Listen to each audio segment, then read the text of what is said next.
New Delhi has also embarked on what it ominously calls the final solution for Jammu and Kashmir dispute. It has undertaken a series of illegal and unilateral measures in occupied Jammu and Kashmir since 5th August 2019. It has unleashed a reign of terror by an occupation force of 900,000. It has jailed senior Kashmiri leadership, imposed a clampdown on media and internet, violently suppressed peaceful protest, abducted 13,000 young Kashmiris and tortured hundreds of them.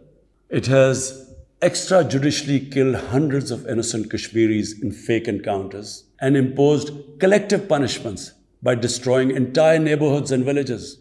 We had unveiled a detailed dossier on gross and systematic violations of human rights by the Indian security forces in occupied Jammu and Kashmir. ताज़ा तरीन videos के लिए हमारा YouTube channel subscribe करके bell icon press करिए ताकि आपको मिले हर अपडेट सबसे पहले।